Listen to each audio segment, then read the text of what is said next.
So journos are most affected by everything in life. They are sweet beings, rescue animals, if anything, in the modern world that need to be dearly cared for, because otherwise they might be upset. I thought we'd just have some fun looking at them cry, because I don't know, I like Schadenfreude. We'll start off just by promoting something. I will not cry tears for journos. Yeah, we'll start off by promoting something on Lotus.com, being Active Measures, the book club we did, because journos have always been terrible at even their jobs. This is just a book looking at the active measures the Soviet Union and the CIA played on each other, and endlessly what they would do is just go to some journo and be like, hey, I've got this clearly made-up story that I've made up to hurt the Soviets or to hurt the Americans. Would you mind printing it? And the German journo who's on coke just goes, I sure would, buddy. and then does. So go and check that out. But otherwise, there's a fun account on Twitter called Journos posting their L's, and I've had many a good time looking at the things they've been... Am I following this person? I should be if I'm not. Should be. It's very good fun. Because, I mean, there's some good lessons in there for journos to stop being so insufferable. Mostly, I'm not following them. It's fun. I now am. If you go to the next link, we'd see some of the fun in question that I'm talking about, such as the New York Times here posting, when we travel together with our children, my husband buys himself a ticket in first class and puts me and the children in economy. Yeah. Cry about it. I don't know, I just think the whole situation's hilarious. It's like some kind of sketch out of a TV show. But all there's oldies but goldies, as I'm sure you've seen. Things keep popping back up. If you go to the next one there, see what I'm talking about in that regard. Upward thrusting buildings, ejaculating into the sky. Do cities have to be so sexist? And even I forgot that The Guardian printed that. If you've got a better way of just building straight up, you go for it. It was how dare they have... okay, whatever. We went to build into the ground or something. That's the female way. Because now it's underground and it's hidden. It's an innie rather than an outie. It makes sense, actually. You're right, absolutely. I want to live in the giant vagina in the ground. Anyway, but there's also just the obvious when they're wrong as well posting, which is good fun. Tucker Carlson is over 84 million views. So, just suck my ass, woman. And then there's the Defiant L's as well, which, you know, are always great. I mean, the Daily Beast here. Local man says, Donald Trump, he's too old. Joe Biden is old. Get over it. It's fine. I mean, these are kind of by the by at this point. They're not unuseful. They are hilarious. I mean, politicians are all a little bit too old, let's be fair. Then you get the next one there. There's another one there. It's just like every single time. How the Russian media spread false claims about Nazis in Ukraine. The New York Times. 1 year passes. Nazi symbols in Ukraine on the front lines. I forgot the New York Times became Russian media. I mean, what they really should have done is sandwiched that with other articles from before the war broke out, pointing to where they were like, there are none. There might be. Yeah. But the Schadenfreude is what I'm really here for, because journos posting about their lives, I don't know why they feel the need. I mean, just keep it to yourself. No one cares. No one has to read about your internal parts of your life, because they're always tragic. My least not in a good way. My least favourite form of journalism are the articles that you do find in the New York Times and in the Atlantic, where they decide to give you a story instead of just giving you the article. You know, it's the ones where it's like journaling, where they'll just go, sitting on a Monday morning as the clouds went over the sky, and I'm like, what's it got to do with finance? I know, it's so stupid. But this one, I mean, they get it. Everyone hates them. This guy wrote, everyone hates us. The growing abuse of journalists. And in his own article... Am I out of touch? No, it's the public who are wrong. He proves in his own article here as to why everyone hates them and somehow misses it himself. So, he writes about a Labour MP who the Times found out was lying to the police. So they sent a reporter to her to ask, why are you lying to the police? There's the evidence you're lying. Mm-hmm. What do you have to say? We are the media. Blah, blah, blah. Don't you see the news and the hat? Whatever, I don't know what time. I don't think they wear the hats anymore. They should. Anyway, a Samoa responded to its reporter by saying she should have come down here with a baseball bat and smashed your face in. She told the reporter to F off, called the police after accusing him of stalking her, and hurled a bucket of water at him. Wait, this is a Labour MP? Yes. Well, you don't hear about these things. Although she resigned from her post as Shadow International Development Secretary in December, Samoa remained an MP and did not apologise for her behaviour to the paper. Okay, Labour MP decides to use violence and threatens more violence to the Labour MP chooses violence. He then just moves on and says President Trump routinely refers to the press as the enemy of the people. I don't know, these two things are obviously the same. He then just writes, without irony or missing a beat, Miss Amore didn't just throw a bucket of water at our reporter, she threw a bucket of water at all of us. The great journo homunculus. The Journo race. Nothing to do with Trump. Literally zero. Like, he brought him up there just to make "I don't like Trump" statement. And that's my reason for bringing that up, is that he obviously cannot even pin down why people hate you. And it's because you liars. It's because you insert things that make no sense into the story just to try and poison the water. You ever watched The Thing? The Thing? The Thing, from the 1982. It's No. a film. Well, and that is a alien monster film where the monster can take the form of human beings you don't know, but when you figure it out, it tends to turn into just a giant pile of flesh that tries to kill you. That's the journal. Journalist. That's the journalists. They're all just one giant pile of flesh. It just turns into the BuzzFeed logo. It starts crawling towards you. But my point there, it had nothing to do with Trump. Leftists regularly have been radicalized to the point they're using violence against anyone on the regular. Trump did this? Question mark? I mean, I don't know what your point was there. It was obviously just you inserting it again. Mr. did not just throw a bucket of water at our reporter. Trump threw it at us. And this is why people hate you. You can't report reality even when it throws a bucket of water at you. So who's the person here attacking the journo physically? Well, it was clearly the Labour MP, but Trump? How can I blame Trump for this? Shut up. So we're going to go through... All right. I was talking to you. I was talking to him, sorry.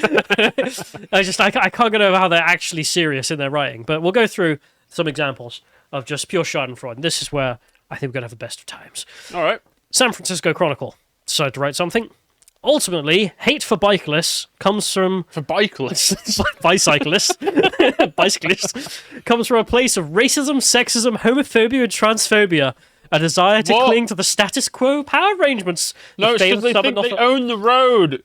It's because they're slow. It's because they're slow and they ride in the middle of the road when they should get over. If they were fast, they wouldn't hold me up.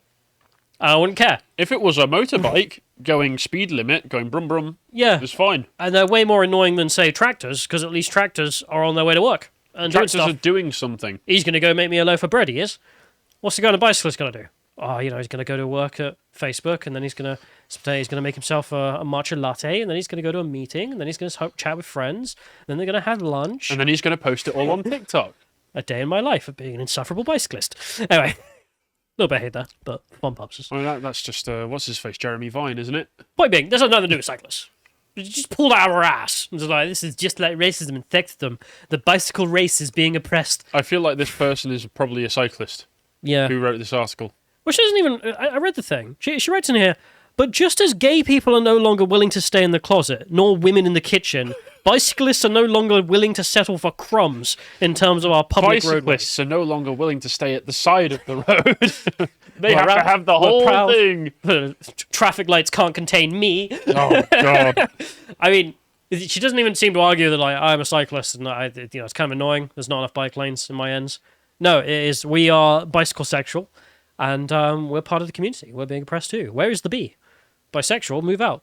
Bicyclists. That's where we're at. Brain dead. Just get up. The thing is, she responded to this, because I love the checking in with the people who actually write this crap. She responds here, wow, this proves my point. All the hate in the comments. All the hate in the comments, though.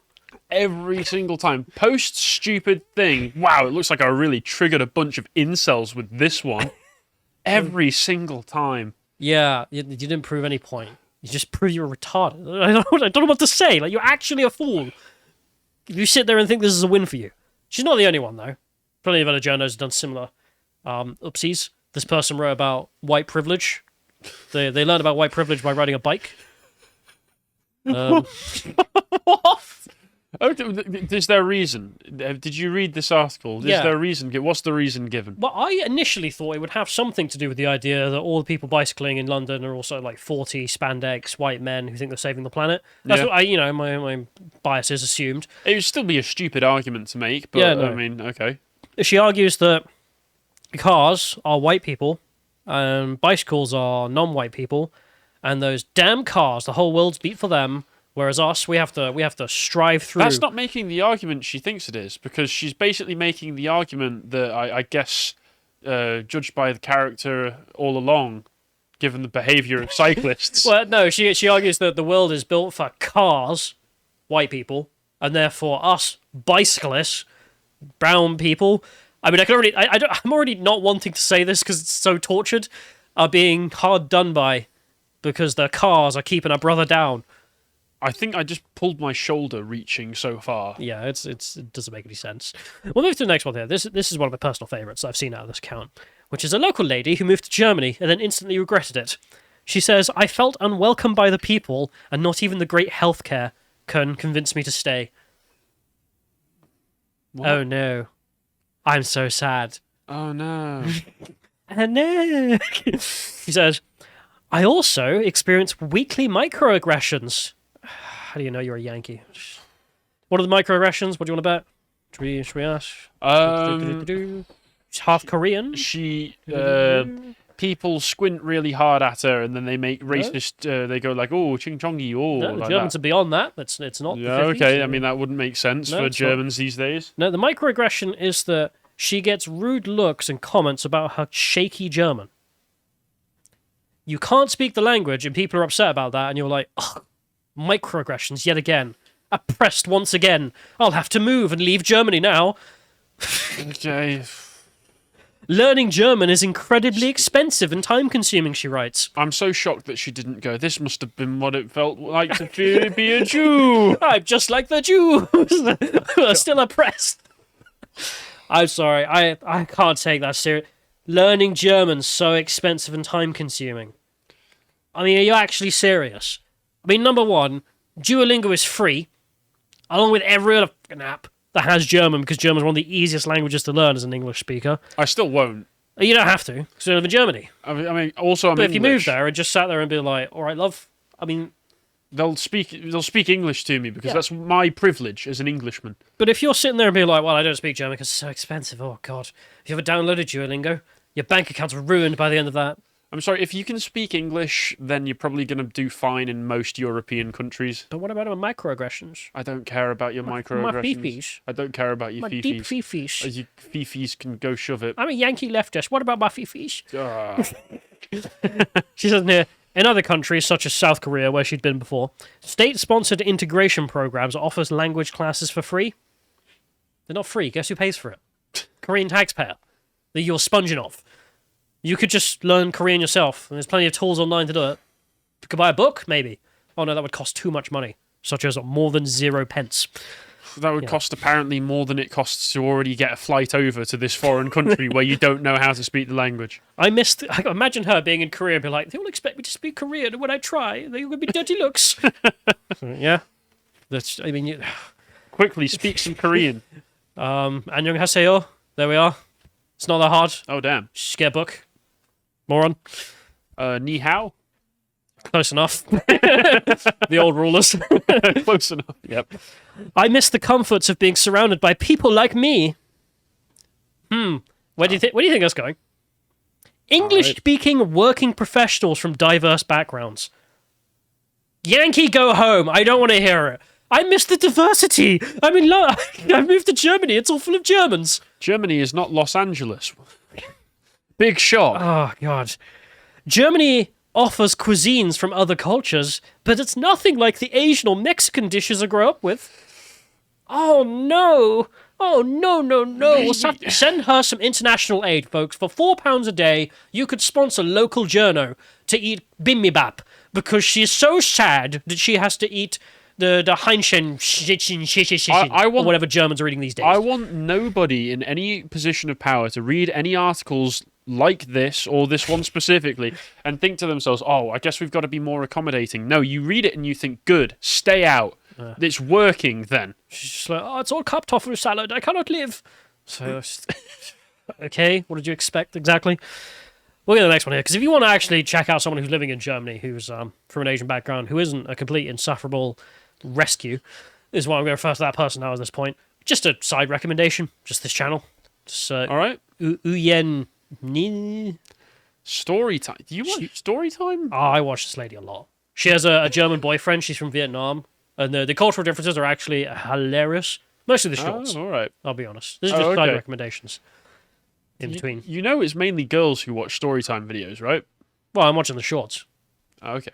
So that's okay. That's not gay. Yeah. I click on the shorts though, real quick, because she actually does a pretty good job. This is just turning into my YouTube recommendation at this point. But she'll make videos because she'll go back to Vietnam for a little bit and then just be like, "Oh, I miss it so much." And then after 3 days, she's like, "Why are we sleeping on the floor? This is terrible. Where's my bed?" I just find it funny how she's come from a very poor background and then goes back and is like, "Hang on a minute, why haven't we advanced in a civilizational way? Like, we're not as poor as we used to be. For some reason, we're still sleeping on the floor." Whatever. Yeah. That's what they want to do. That's what they want to do. But it's good fun. She's not sitting there being like, "Oh my god, I have to learn German in Germany? This is weird."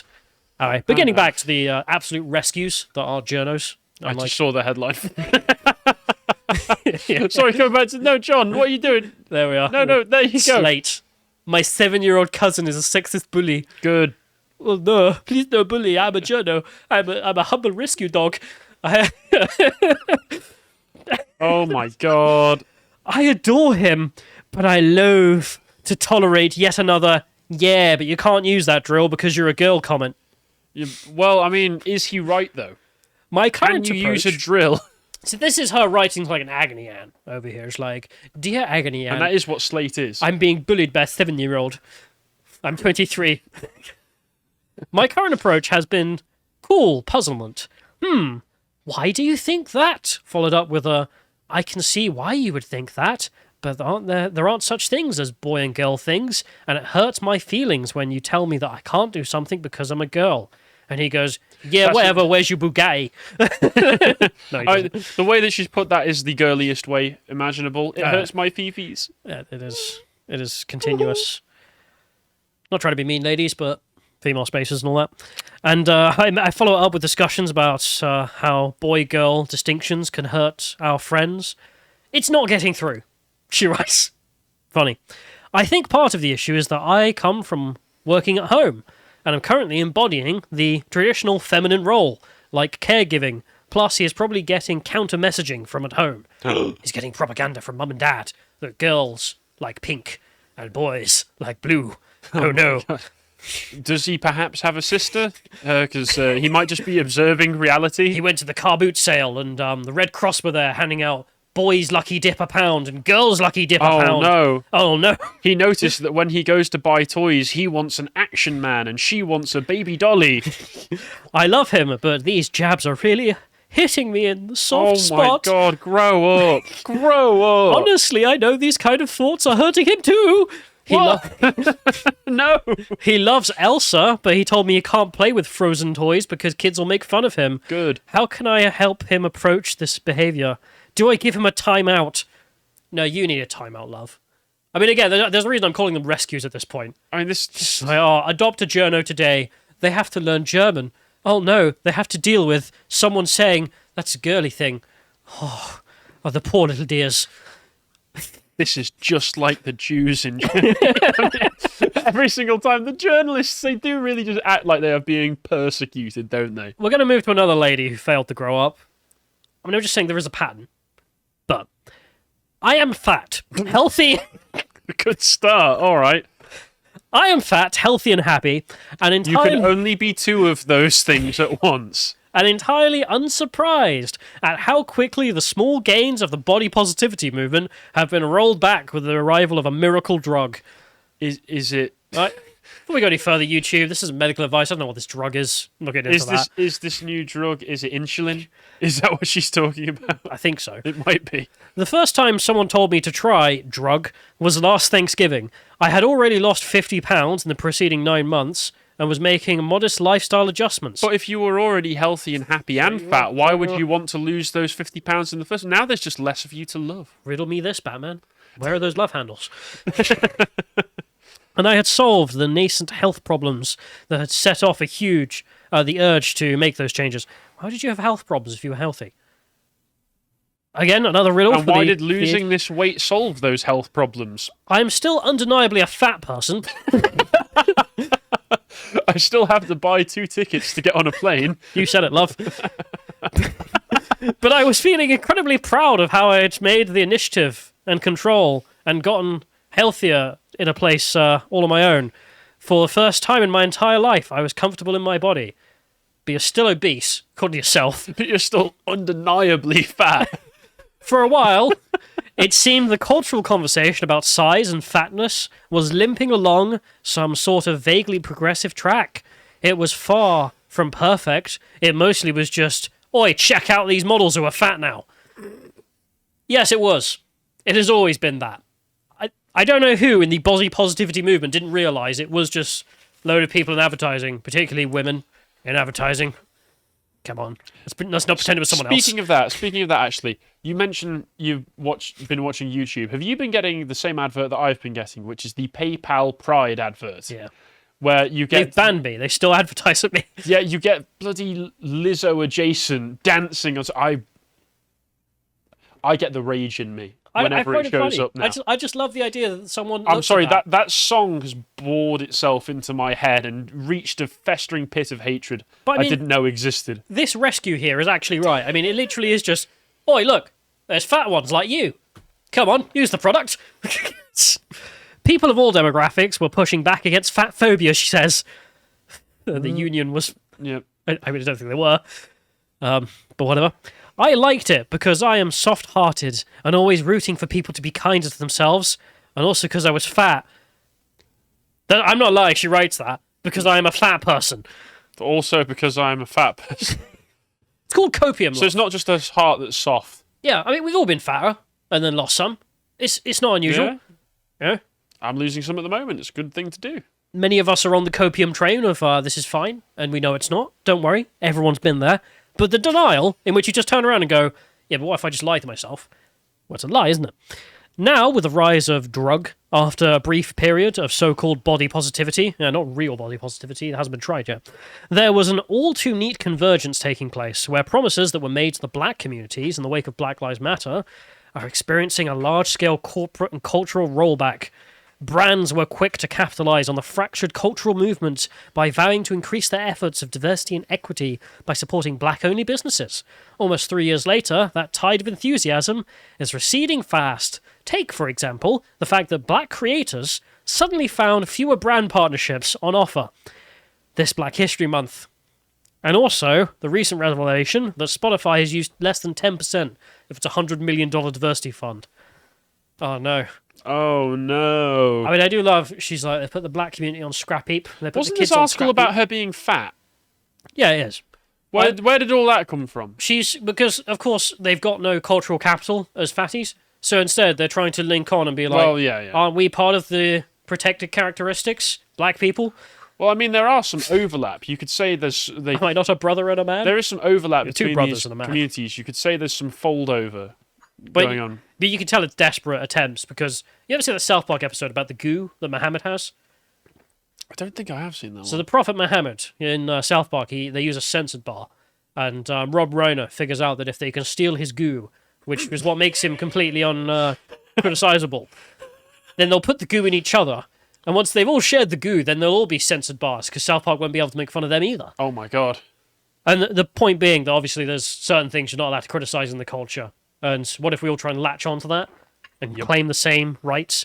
I mean, it did just remind me of, I don't know if you've ever seen this clip, UKIP used to use it a lot, this guy just talking about the mines up north, and he's like, they throw their children on scrap heap as well, don't they? It's like, oh, they throw the fatties on the scrap heap now. Oh, damn.